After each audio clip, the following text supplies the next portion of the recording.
you have to have the desire to create something which is of quality.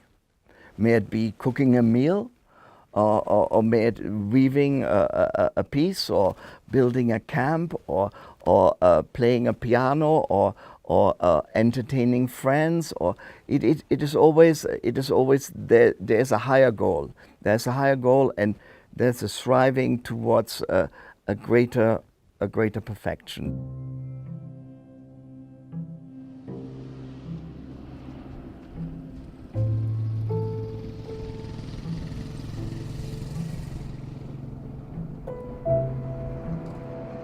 Yeah, I think the Mongols are a lesson to the modern world, and nomadic cultures have been a lesson to sedentary cultures for the last 10,000-12,000 years.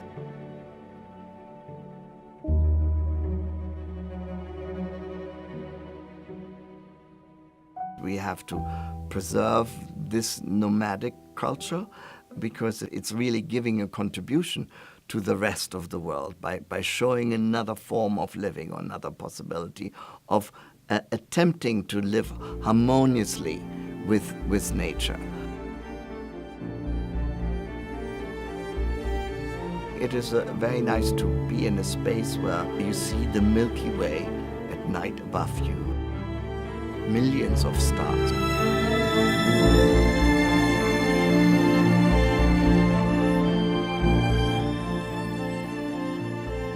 You don't know, shall I cry, shall I laugh, you're in an emotional new zone by just experiencing this beauty. Some mornings you can look 200 kilometers in all directions. It's very refreshing to be able to experience this freedom. Being in uncharted land, to listen to the wisdom of nature and the interaction of animals and nature, it's another life.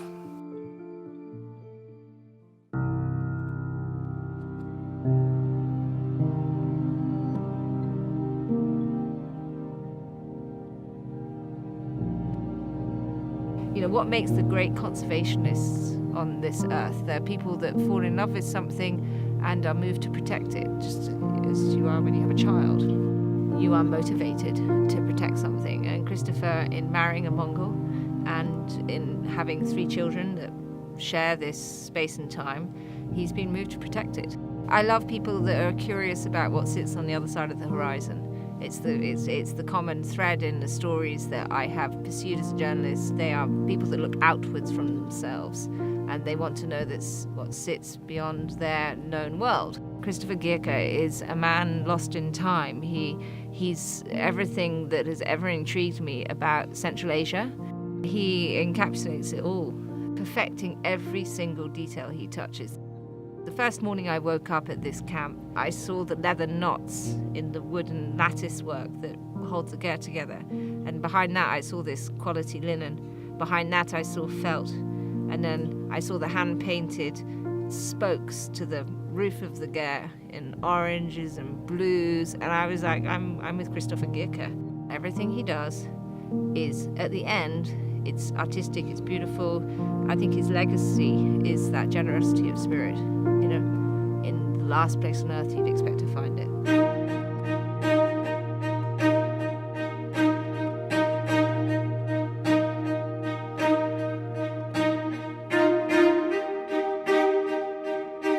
So I flew over large parts of Mongolia, and I got quite a good view of a country which is huge, 1,500,000 square kilometers.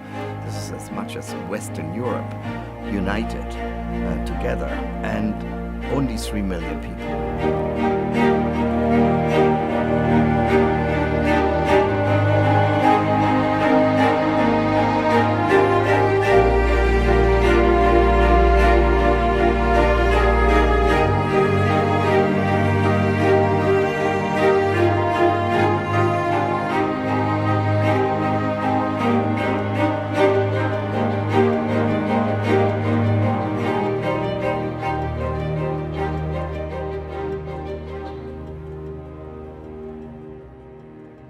Christoph's camp exists outside the boundaries of tourism and is curiously rare.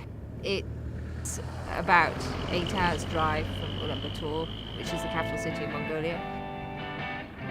It sits in a valley that is just the most extraordinary hidden land. It's like a little paradise is a cliche, but it is. You kind of come over the crest of the hill with these ancient rocks that look like the tors of Dartmoor or Stonehenge. You know, there's something incredibly ancient and spiritual about these rocks. You come over them, you dip into the valley, and there it spreads out. You see, it's a snaking silver thread through these green, fenceless steppes with just the shades of mountains disappearing in the background. There is nowhere more fenceless than Mongolia and the Yukon Valley. It's such an extraordinary size with such a tiny human population, and I find that to me is rock and roll.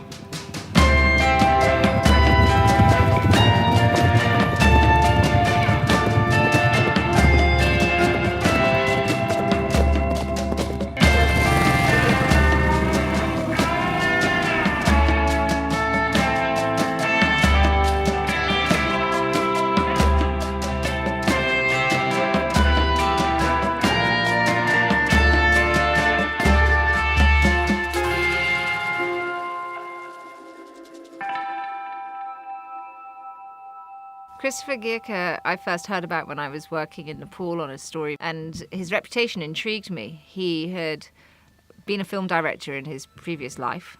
He'd worked on Apocalypse Now and a number of other significant movies. And here he was living in the Altai Himalaya with a young Mongolian wife, starting a family on the Mongolian steppe for 3 months of the year and the rest of the time living in Kathmandu. And I wanted to meet him. I had a hunch. He had a story to tell.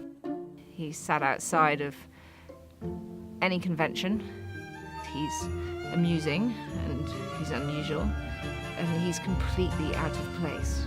For as long as I've known him, wears custom-made linen suits in black with purple silk buttonholes and a purple lining and purple socks, and his trousers are plus fours, I call them, breeches and a long coat. Perhaps, people may find his affectations pretentious, but they're not. They're incredibly simple. He only has 2 suits, one black, one white. White comes out for special occasions, otherwise it's black.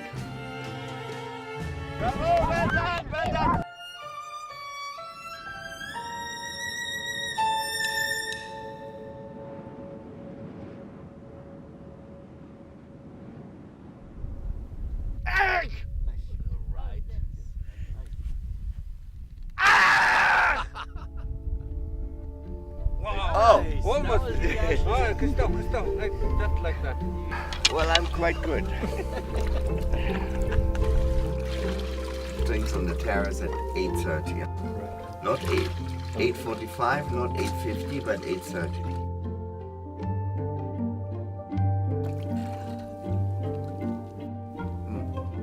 I pamper myself today. Tomorrow morning, around 7ish, we can go up to the mountains. It's kind of a 45-minute walk, and I will take the mountain bikes. We have a cup of coffee on top of the mountain, and we look down to where it all happened.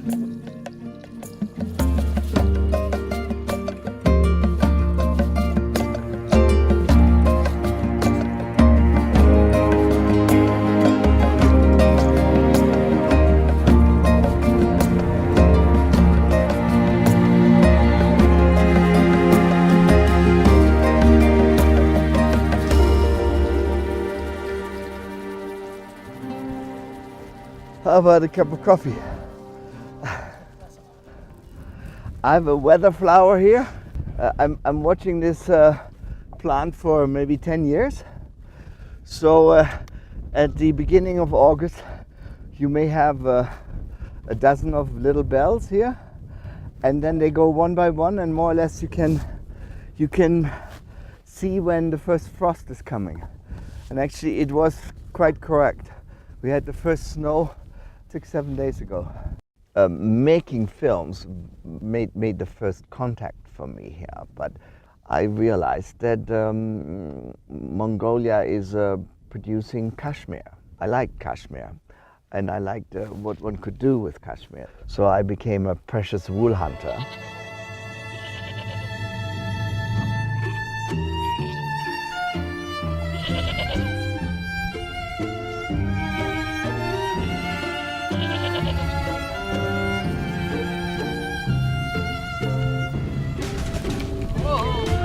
Yeah, get me this one.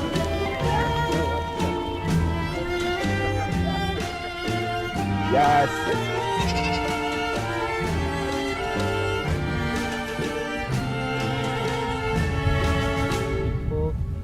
Very good.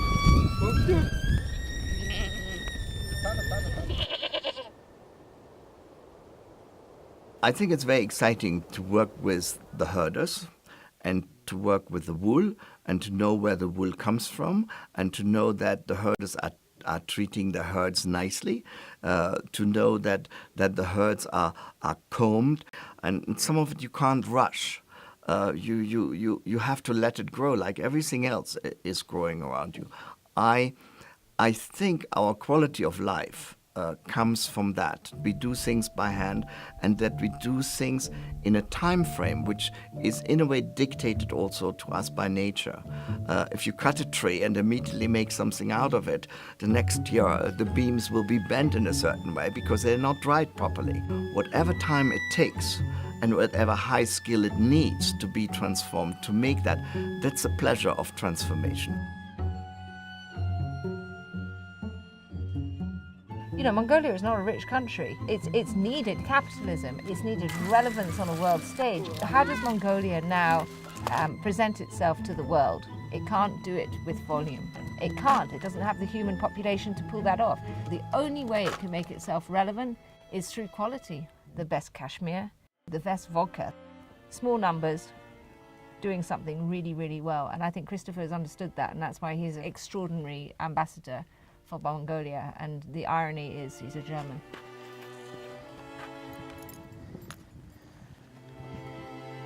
When I came here, I realized that there were children and they all could ride. When you see children here galloping in freedom and handling horses in an incredible way for their age, in comparison to the rest of the world, you cannot find anything which is equal to that.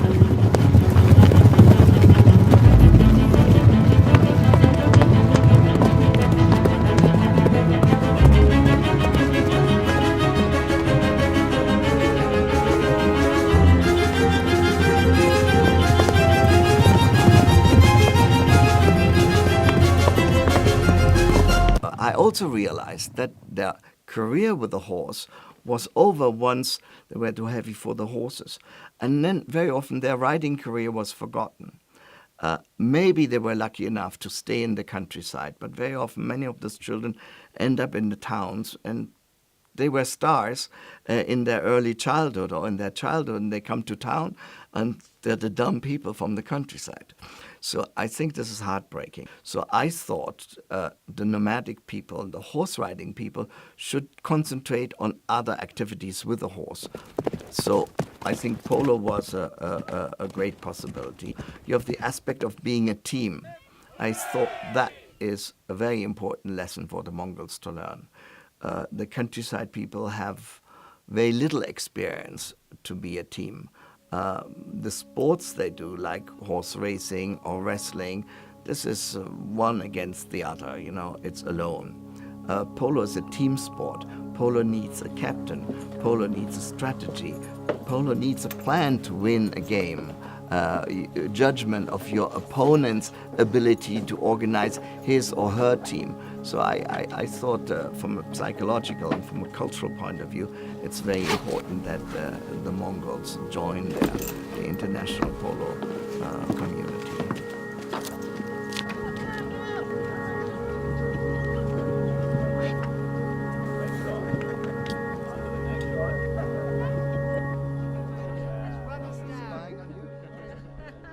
Okay, come on, let's have a concert. I heard her play, I couldn't believe my ears.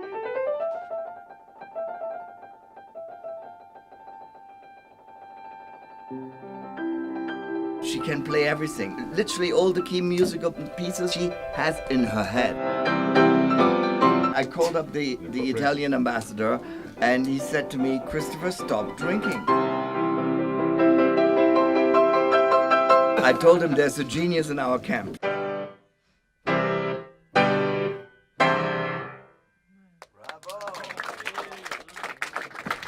Since we have no television here, we have to create live. It's like Saturday Night Live. They don't know what it means, but they do it. We have a real great program going here sometimes.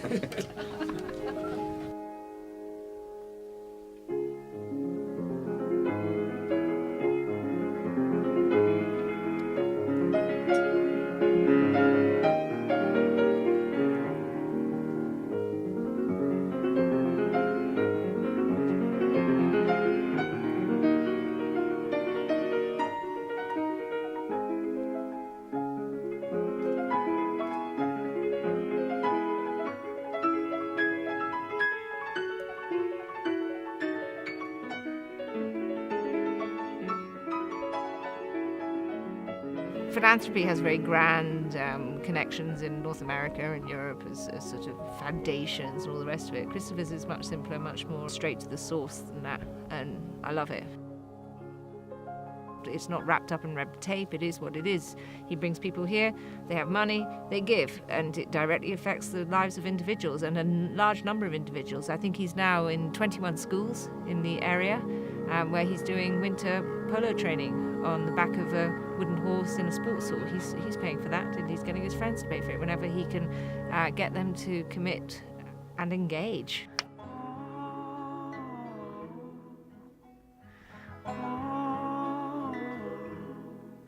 You have to have the strength to want to do something which is challenging instead of something which is easy.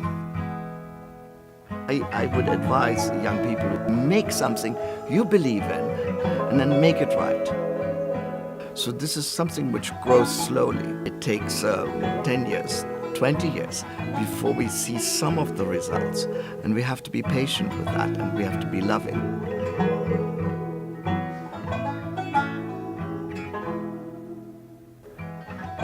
There's a higher goal, and there's a striving towards a greater perfection, to do things in a better way or in the right way.